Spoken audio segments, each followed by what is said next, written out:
নমস্কাৰ, আপোনালোক সকলোকে স্বাগতম জনাইছোঁ অসম ফিউচাৰ ইউটিউব চেনেললৈ। আশা কৰোঁ আপোনালোক সকলোৰে খবৰ ভাল। তো আপোনালোকে নিশ্চয় গম পাইছে যে Srimanta Sankardev university of health science চমুকৈ SSUHSৰ বি ফাৰ্মৰ ডি ফাৰ্মৰ ফাৰ্ষ্ট কাউন্সিলিঙৰ এডমিশ্যনৰ নটিচ আহি গ'ল। ফাৰ্ষ্ট কাউন্সিলিঙৰ এডমিশ্যনৰ ডেটটো হৈছে 2 আৰু 3 ছেপ্টেম্বৰ তাৰিখ। তো চিট পোৱা ষ্টুডেণ্টবিলাকক অসম ফিউচাৰ ইউটিউব চেনেলৰ পৰা আন্তৰিক অভিনন্দন যাচিলোঁ। তো কোনে কোনখন কলেজত চিট পাইছে সেইটো কমেণ্ট কৰি জনাব। তো আপোনালোকে এডমিশ্যন প্ৰচেছ আৰু ফি ষ্ট্ৰাকচাৰ এইবিলাকৰ ভিডিঅ' ডেছক্ৰিপশ্যনৰ পৰা চাই ল'ব পাৰিব। তো BSc নাৰ্ছিং আৰু বি ফাৰ্ম ডি ফাৰ্ম এইবিলাকৰ এডমিশ্যন প্ৰচেছ ছেমে হয়। তো ভিডিঅ'বিলাক লিংক ডেছক্ৰিপশ্যনত থাকিব, তাৰ পৰা চাই ল'ব। তো এতিয়া ভিডিঅ'টোৰ মেইন টপিকলৈ আগবাঢ়ো। তো এতিয়া প্ৰথমতে SSUHSৰ বি ফাৰ্ম আৰু ডি ফাৰ্মৰ ছেকেণ্ড কাউন্সিলিং হ'ব নে নাই ইয়াৰ ওপৰত আলোচনা কৰোঁ। তো ইয়াৰে বি ফাৰ্ম আৰু ডি ফাৰ্মৰ ছেকেণ্ড কাউন্সিলিং নিশ্চয় হ'ব। তো কেতিয়ালৈকে হয় ভিডিঅ'টোৰ শেষৰ ফালে বা মাজতে কৈ দিম। তো ভিডিঅ'টো স্কিপ নকৰাকৈ চাই থাকিব।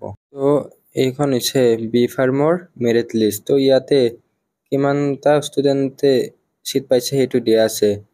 তো অসমৰ ক্ষেত্ৰত SSUHSৰ আণ্ডাৰত মেডিকেলৰ লগত এটেচ থকা বি ফাৰ্ম কলেজখন হৈছে আছাম মেডিকেল কলেজ। এইখনেই একমাত্ৰ বি ফাৰ্ম কলেজ। বাকী ডিব্ৰুগড় ইউনিভাৰ্চিটিত বি ফাৰ্ম আছে যদিও সেইটোৰ বেলেগ বি ফাৰ্ম।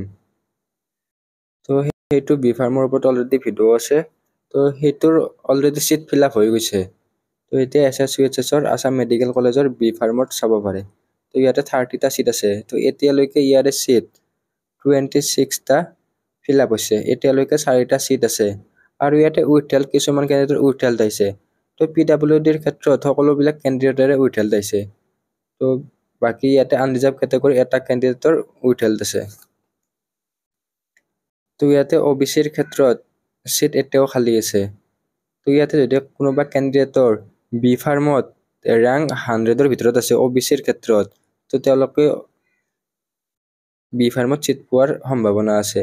আৰু ইয়াতে 4টা চিট কেপাচিটি খালী আছে। তো আনৰিজাৰ্ভৰ কাৰণেও চিট কেপাচিটি খালী আছে। তো বি ফাৰ্মৰ ইয়াৰে কাট অফ বহুত হাই যাব, কাৰণ ইয়াতে চিট কেপাচিটিয়ে নাই। গভৰ্ণমেণ্টৰ ক্ষেত্ৰত বহুত কম চিট কেপাচিটি আছে। তো এতিয়া আপোনালোকক দেখাই দিওঁ যে ইয়াতে আনৰিজাৰ্ভ কেটেগৰীৰ কাৰণে ইয়াতে ৰেংকটো গৈছে 14।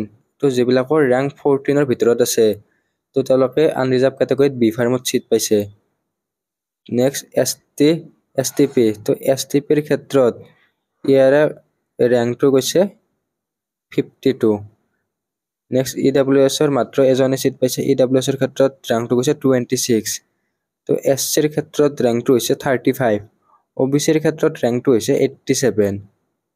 তো OBC চিট খালী আছে বুলি গম পোৱা গৈছে। আৰু ST হিলছৰ 663 লৈকে ইয়াৰে ৰেংক গৈছে। তো ST হিলছৰ কেণ্ডিডেট বহুত সংখ্যক কম, সেইকাৰণে ইয়াৰে ৰেংকটো বেছিলৈকে মাতিছে। তো আপোনালোকৰ যদি বি ফাৰ্মত ৰেংক 200, 400, 600 বা তাৰ ওপৰত আছে, তেনেহ'লে আপোনালোকে বি ফাৰ্মৰ কাৰণে ৱেইট কৰি লাভ নাই, কাৰণ বি ফাৰ্মৰ কাট অফ হাই যাব। তো আপোনালোকে ডি ফাৰ্মত চিট পোৱাৰ চান্স থাকিলেও B Pharm bachelor in pharmacy degree কৰ্চত চিট পোৱা চান্স নাই। তো মই আপোনালোক ডিমটিভেট নাই কৰা, যিটো ৰিয়েলিটি সেইটো কথাই কৈছোঁ। তো বি ফাৰ্মত চান্স নাই, কিন্তু ডিপ্ল'মা ইন ফাৰ্মাচীত চান্স আছে। তো ডিপ্ল'মা ইন ফাৰ্মাচীৰ কাট অফ অলপমান কম যাব। আৰু ডিপ্ল'মা ইন ফাৰ্মাচীত চিট কেপাচিটি অলপমান আছে, প্ৰায় 200+ ইয়াৰে চিট কেপাচিটি আছে। তো ইয়াতো কিমান চিট কেপাচিটি খালী আছে ইয়াৰ ওপৰত আলোচনা কৰিম। তো ভিডিঅ'টোৰ আগলৈ আগবঢ়াৰ আগতে আপোনালোকে যদি বি ফাৰ্ম, ডি ফাৰ্ম, তাৰপিছত DMLT, BMLT, GNM nursing, ANM নাৰ্ছিঙত এডমিশ্যন ল'ব বিচাৰে, তেনেহ'লে নেপেটছ গ্ৰুপ অফ ইনষ্টিটিউটত এডমিশ্যন ল'ব পাৰে। তো ইয়াতে ডি ফাৰ্মৰ এডমিশ্যন ফিজ হৈছে 70K, 70,000 টকা। আৰু ইয়াতে টোটেল ফিজ 2 বছৰত 2.7 lakhs। তো এইটো উইথাউট হোষ্টেল, এইটো ডি ফাৰ্মৰ ক্ষেত্ৰত। আৰু বি ফাৰ্মৰ ক্ষেত্ৰত এডমিশ্যন ফিজ 70,000 টকা আৰু টোটেল কোৰ্চ ফিজ হৈছে 5,30,000 টকা। তো আপোনালোকৰ হোষ্টেল ফিজটো দুটা আছে, এটা আছে মান্থলি 6,500 আৰু এটা আছে 7,000 টকা। তো আপোনালোকে এডমিশ্যন ল'ব বিচাৰে অতি সোনকালে কণ্টেক্ট কৰক। এডমিশ্যনৰ কাৰণে ডিছপ্লেত নম্বৰ দিয়া আছে, এই নম্বৰটোত অতি সোনকালে কণ্টেক্ট কৰিব। তো নেক্সট ডিপ্ল'মা ইন ফাৰ্মাচীৰ চিট কেপাচিটিৰ ওপৰত আলোচনা কৰোঁ। তো আপোনালোকে ডিপ্ল'মা ইন ফাৰ্মাচীৰ চিট কেপাচিটি জানে, প্ৰায় 200+ আছে।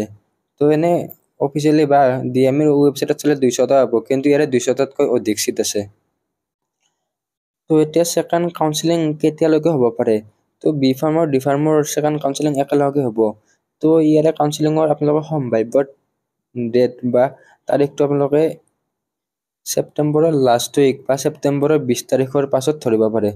তো ছেপ্টেম্বৰৰ 20ৰ পৰা বা ছেপ্টেম্বৰৰ লাষ্ট উইক ধৰিব পাৰে ইয়াৰে ছেকেণ্ড কাউন্সেলিং। তো ইয়াতে টোটেল চিট ফিল আপ হৈছে 154টা। তো কিমান চিট খালী আছে সেইটো জনাম। তো আপোনালোকে ফাৰ্ষ্ট কাউন্সেলিঙত কিমান আনৰিজাৰ্ভ কেটেগৰীৰ কাৰণে কিমান ৰেংক গৈছে সেইটো চাই লওঁ। তো গুৱাহাটীত জিএমচিত আনৰিজাৰ্ভৰ কাৰণে 158 ৰেংক গৈছে। তাৰপিছত নেক্সট ডিব্ৰুগড়ত গৈছে 177 আৰু শিলচৰত গৈছে 174। তো বাকীবিলাক কেটেগৰীৰ কাৰণে আপোনালোকে কোনখন কলেজত কিমান চিট বা কিমান কাট অফ গৈছে সেইটো চাই ল'ব পাৰিব। তো ইয়াতে BWD আৰু TGL কেণ্ডিডেটৰ কাৰণে উইথ হেল্থ আহিছে। তো নেক্সট ইয়াতে 154টা চিট ফুল হৈছে। তো এতিয়া কিমান চিট খালী আছে সেইটো জনাই দিওঁ। তো এতিয়া ইয়াৰে প্ৰায় 60+ চিট কেপাচিটি খালী আছে। তো ইয়াৰে কাউন্সেলিং অতি সোনকালে নটিচ দি দিব। যেতিয়া ইয়াৰে কাউন্সেলিং নটিচ দিয়ে আমাৰ চেনেলত দি দিবলৈ চেষ্টা কৰিম। আৰু কাউন্সেলিঙৰ ডেটটো অলৰেডি জনালোৱে। তো ছেপ্টেম্বৰৰ 20 তাৰিখৰ পাছত নহ'লে ছেপ্টেম্বৰৰ লাষ্ট উইকত ইয়াৰে কাউন্সেলিং হোৱাৰ চান্স আছে। তো ফাৰ্ষ্টলি ফিজ ষ্ট্ৰাকচাৰৰ কথা ক'বলৈ গ'লে ফিজ ষ্ট্ৰাকচাৰ ডিপ্ল'মা ইন ফাৰ্মাচীৰ ক্ষেত্ৰত প্ৰায় 10,000ৰ ভিতৰত ইয়াৰে ফিজ ষ্ট্ৰাকচাৰটো হ'ব। তো গভৰ্ণমেণ্টৰ ক্ষেত্ৰত আৰু বি ফাৰ্ম বেচেলাৰ ইন ফাৰ্মাচীৰ 20,000 পৰা 25,000 টকাৰ ভিতৰত ইয়াৰে এডমিশ্যন ফিজটো হ'ব।